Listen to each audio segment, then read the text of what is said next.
استكمالا للجولة اللي عم تقوم فيها بلدية مدينة النبطية. سوري.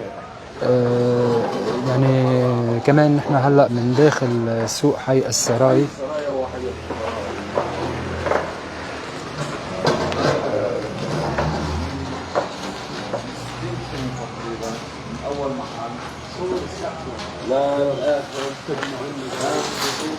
يعني البلدية عم بتباشر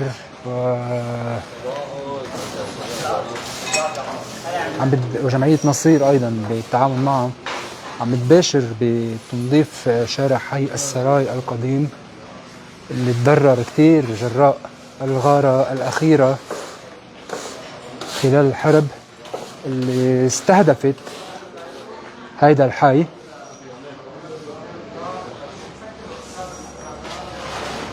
يعني عم تحاول البلدية بأقل الإمكانيات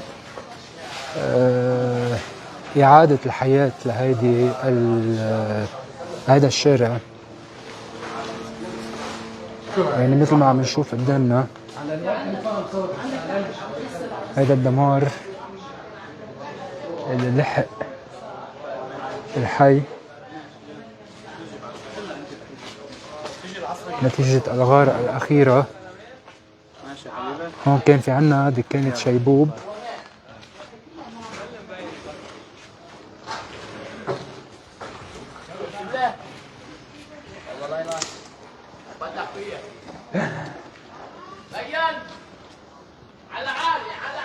نحن يمكن أول مرة بنطلع لايف هون من داخل الحي.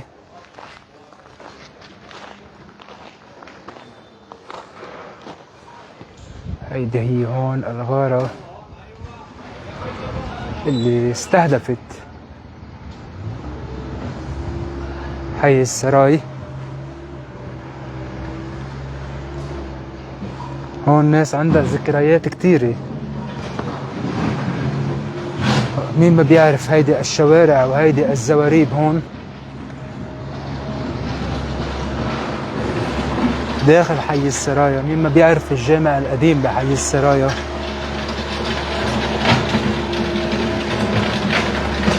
يعني هيدا هو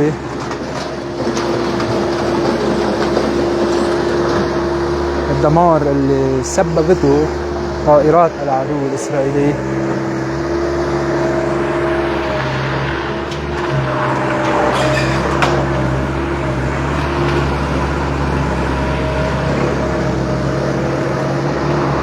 هون عم بيتم تنظيف الشوارع.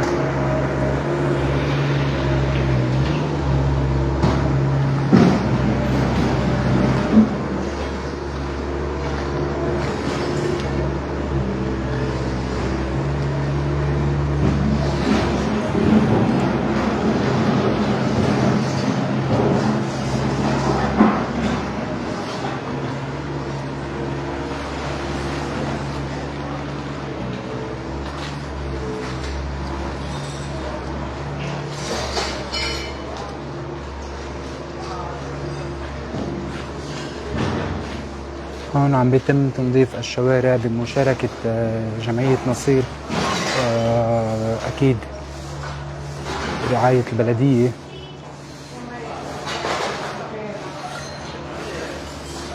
هون محلات الحاج علي راضي. الحاج علي راضي وعدنا انه خلال يومين حيكون فاتح محله ليبلش يعمل سحلب وكرواسون. اكيد بانتظاره للحاج علي. تاريخ كبير، اكيد تاريخ كبير داخل حي السراي. يعني دمار كبير لحق هون.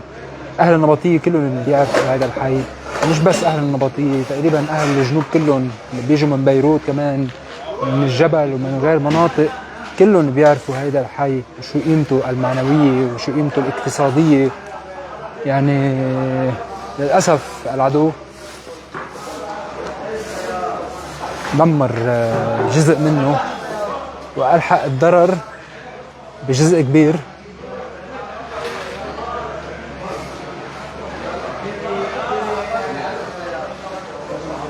نتيجة الغارة اللي استهدفت أحد المنازل بآخر الحي. اللي بيعرف انه هذا الحي كله بعده على النسق القديم، الحجر القديم اللي بعده موجود داخل هذا الحي. ف هون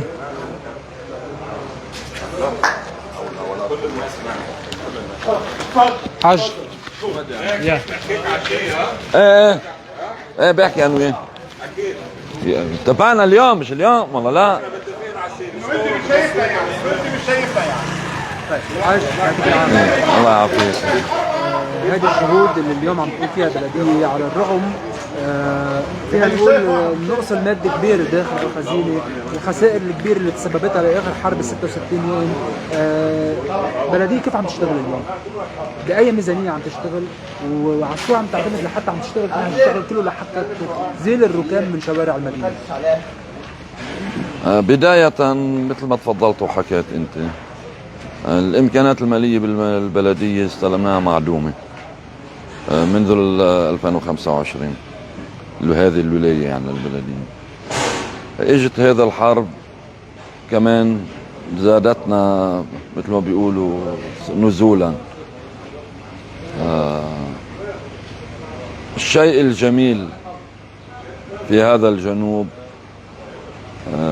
انك بتشوف ناس متطوعة، بتشوف ناس مبادرة عندها حصة الوطني وعندها حصة الإنساني، بتشعر بآلام الآخرين، تطلق مبادراتها للبلد مع البلدية، والبلدية بتوافق معها على المبادرات طالما هي متعلقة بخدمة الناس. هذه المبادرات نحن هناك عدة جهات وجمعيات تطوعية.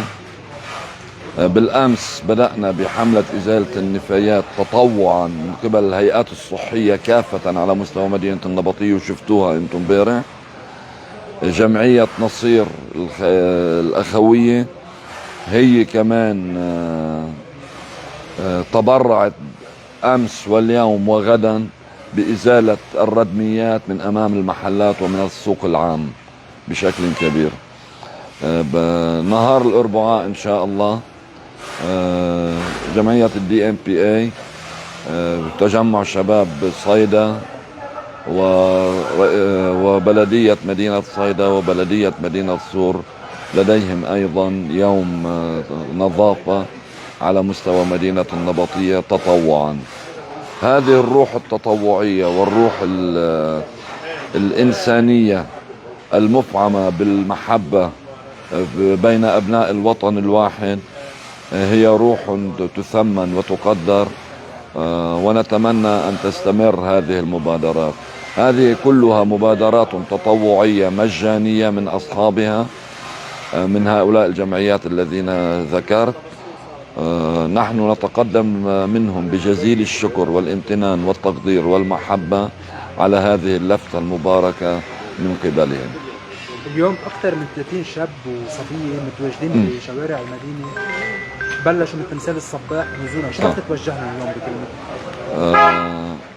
الأستاذ علي حشيش تواصل معنا من 10 أيام تقريبا بعد وقف إطلاق النار بيومين. الحزب الديمقراطي الشعبي. الحزب الديمقراطي الشعبي قال نحن عندنا مجموعة شباب وصبايا طلاب جامعات ومدارس حابين يجوا يقدموا يوم تطوعي في مدينة النبطية.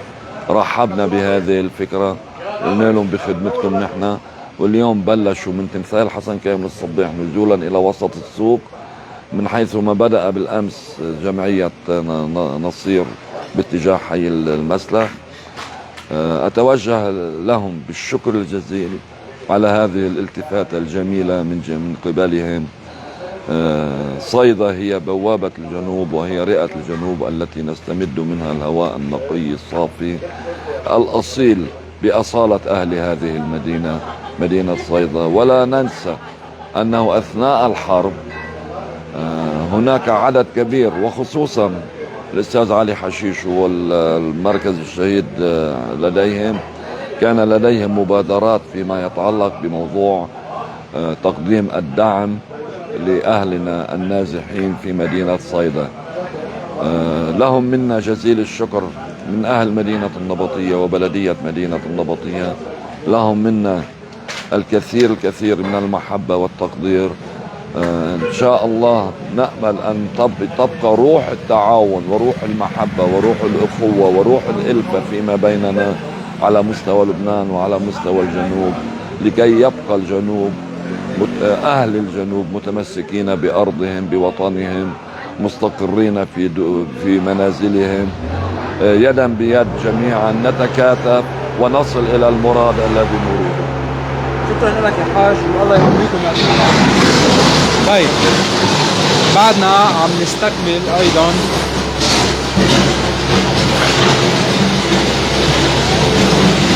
جمعية نصير ايضا اللي موجودة كمان لتساعد بهيدا العمل. جمعية نصير الخيرية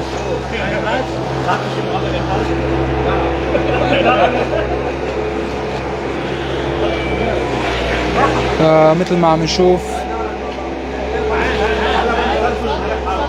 هيدا هو حي السراي. ان شاء الله يعني خلال يومين يكون هذا المنظر مش حلو رايح كلياته راجع بحياة هذا السوق، مش بس هون كمان لكل الجنوب اللبناني لكل البلدات اللي تعرضت لعدوان من قبل العدو الإسرائيلي. يعني أكيد خلال النهار حنضلنا عم نواكبكم بآخر التفاصيل، واليوم حنكون من بلدات تانية كمان عم نغطي. يعطيكم العافية.